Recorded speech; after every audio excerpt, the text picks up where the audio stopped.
Hey, in this video we'll be using Unreal blueprints to create a box that we can open and coins or collectibles will come out of it.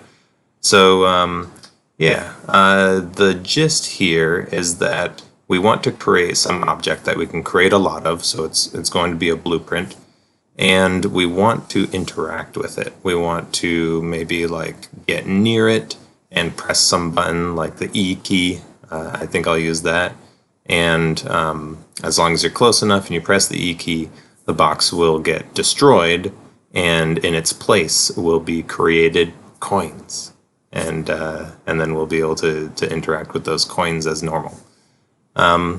So in Unreal Engine, I have my third-person template all loaded up, and I have my collectibles from the other video.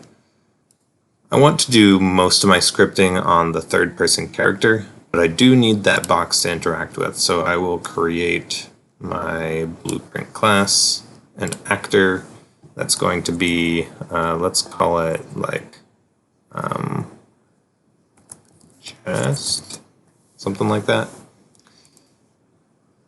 Open that up. All right. And let's add a component to it. Cube should be fine. We'll just leave it as the default cube. That is totally fine. Simulate physics, I guess, because that's just fun.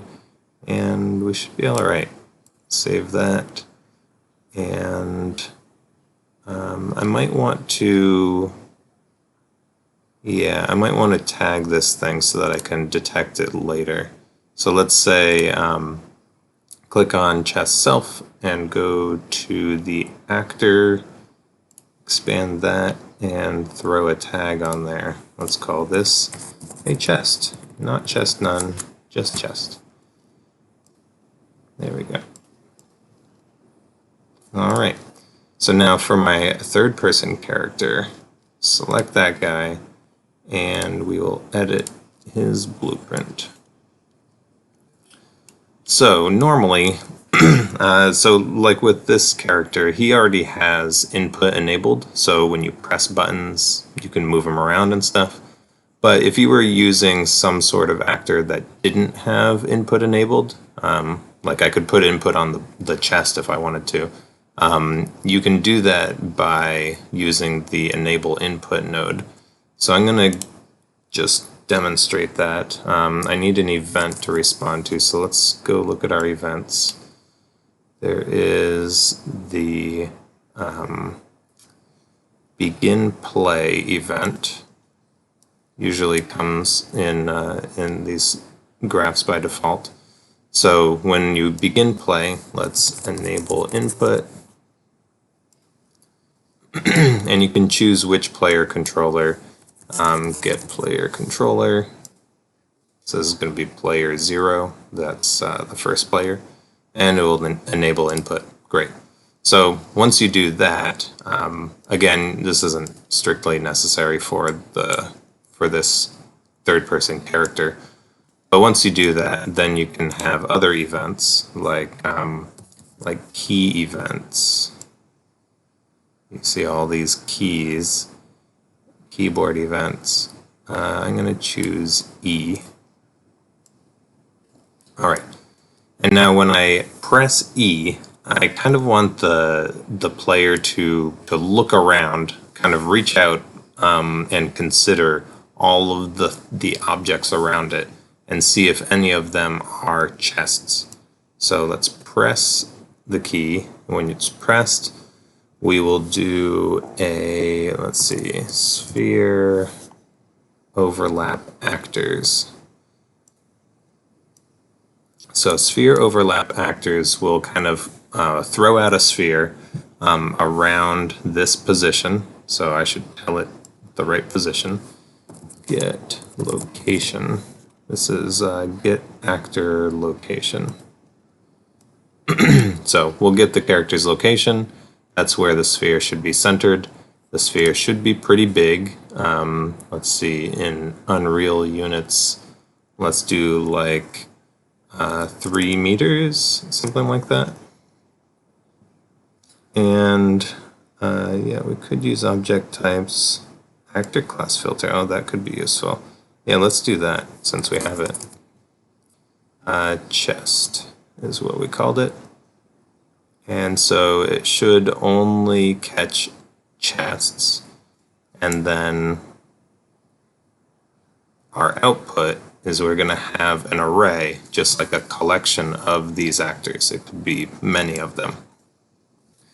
So let's just take, wonder if we can do,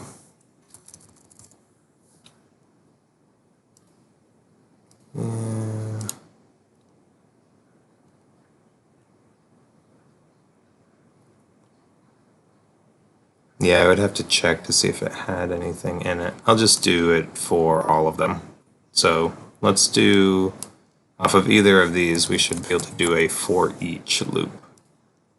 So a for each loop is going to do something for every one of these actors that we have detected nearby.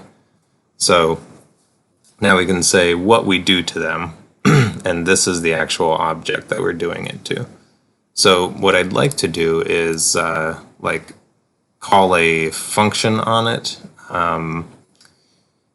and for that we're going to have to create a function on the chest to tell the chest to break open and create some coins.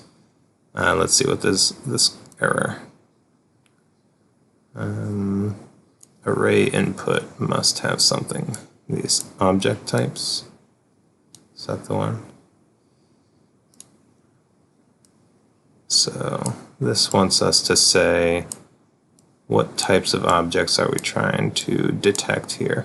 There's world static as the default. Let's do world dynamic. Guess it could be either of those. Let's do both. World static and world dynamic objects. And then it should be happy. Okay, cool. All right, so yeah, we want to make a function that we can call, that we can activate on each of the chests. And that function should just destroy the chest and throw out some coins. So back on our chest blueprint, event graph, let's see, yes. Over on the side here, we have functions, the function section, and we can add a function. So let's call this open chest.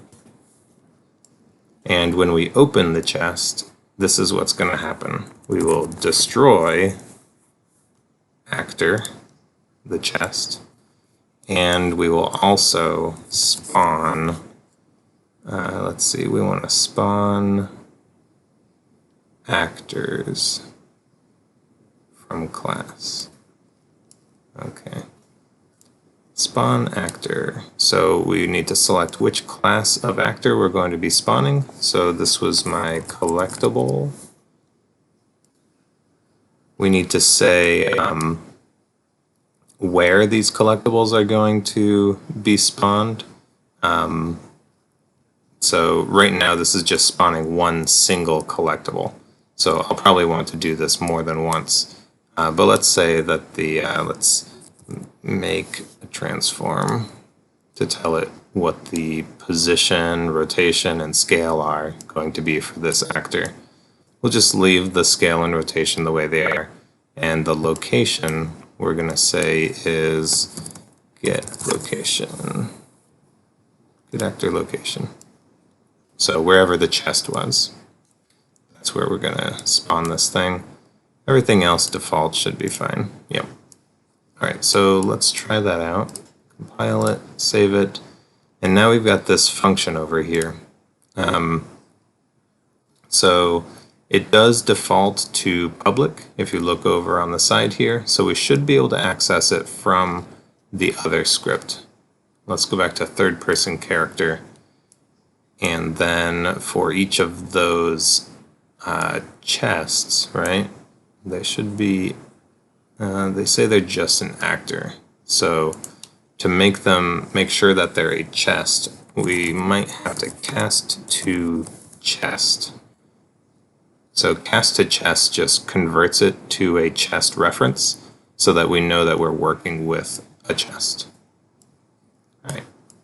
And it can succeed or fail if it's not actually a chest we're dealing with. But assuming that it succeeds, let's call this function, what is it, open chest. There we go. And that should be fine. So we're checking a sphere around the player when you press the E key. Everything that you touch that is in the chest class type, which should only be chests, we will cast it to a chest and we'll try to open it. Okay. Let's throw one of these guys out there. Try it out. Okay, so from far away, nothing. From close, still nothing. All right, so we're probably not detecting it. Let's see.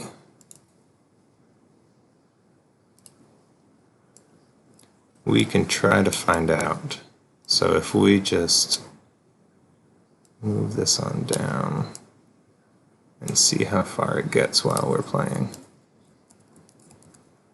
Okay. So it's getting to that for each loop, but it's probably an empty array. Like there is no elements in that array.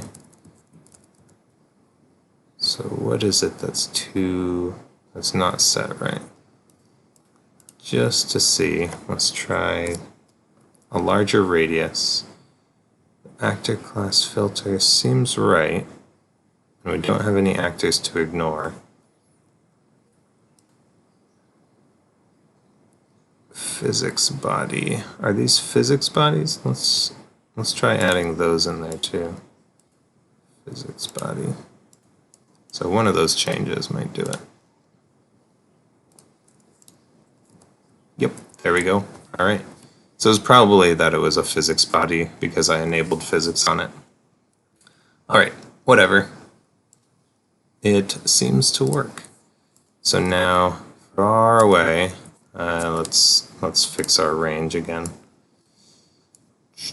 What is that? It's in third person. Okay, let's go back to 300. So that should be 3 meters. Okay, 3 meters. Okay, we're beyond 3 meters. Get closer. And there, we're close enough to open it. So you might want to lower that range a little bit, but we get a nice coin out of it, and we can collect it just like any other collectible. All right, so the next thing then is to make this chest maybe create more coins instead of just one. So what we've done so far in this open chest function is to destroy the chest, spawn one single coin, and we spawned it in the chest's location. So what we'd like to do, though, we will get this object that's been created, and let's mess around with it. So let's let's see, linear velocity. So we should be able to set physics linear velocity. We could set its velocity directly, or we can add a force or add an impulse. It says so in the tooltip, actually. Yeah, we could try that. We'll just do we'll do add impulse. So that'll give it a little push. Okay, good. Add impulse.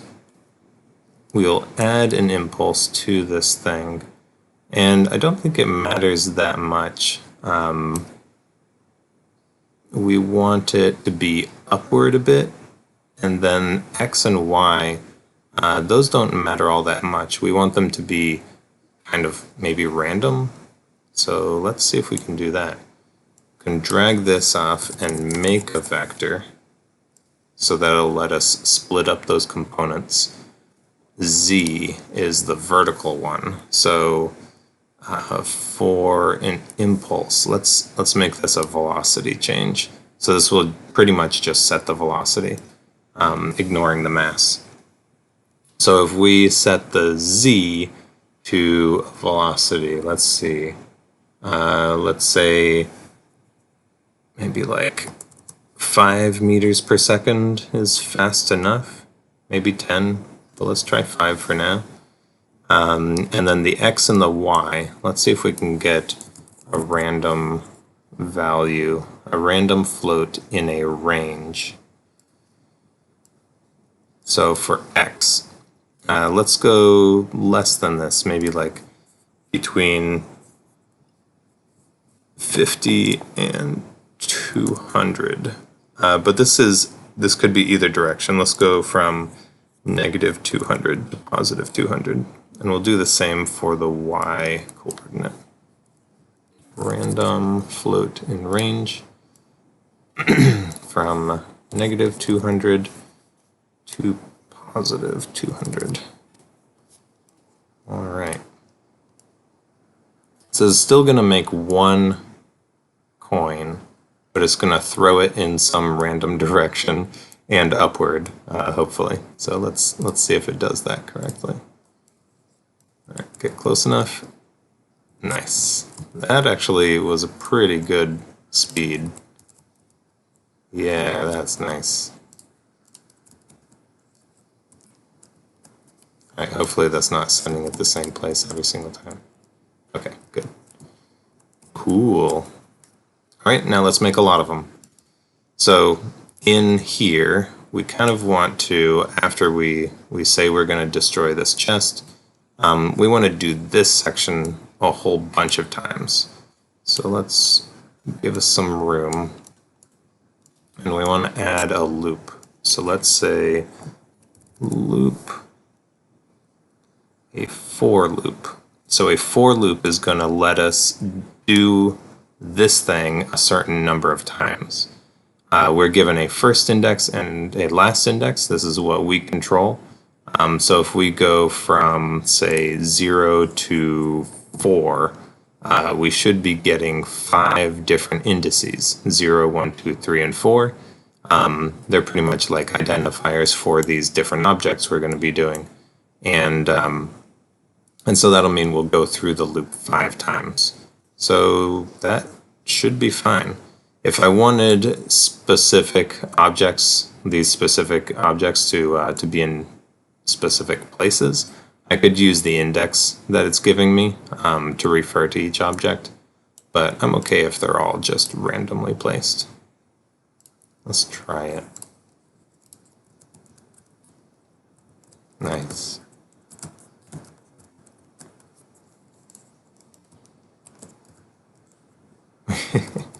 They look like they're all thrown in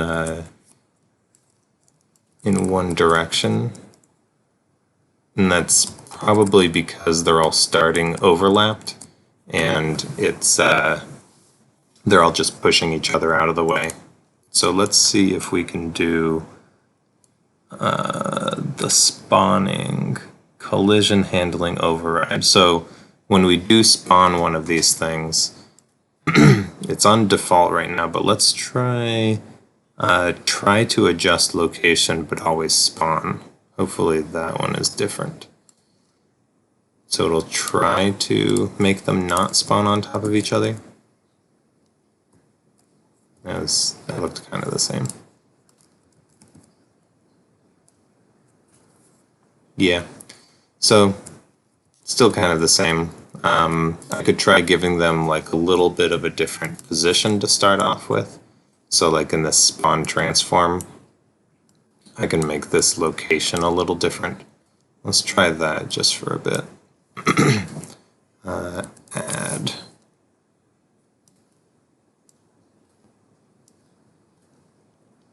Okay.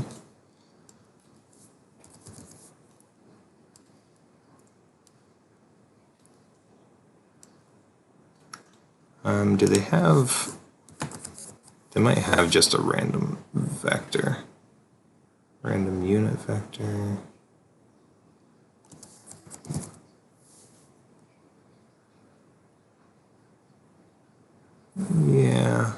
We could use that. I'll just use what we had before, random floats.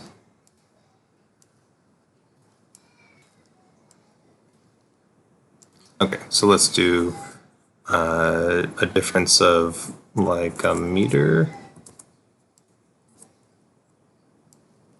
in X and Y.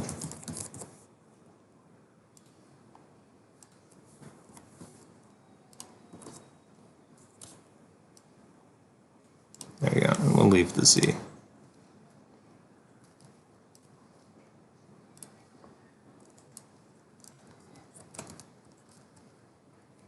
Okay, yeah, that's much better. So at least they're not pushing each other as much. They're not all just blasting off because they're on top of each other. Yeah, looks pretty random, right? And there you go. There we've created a chest that can make collectibles when you open it.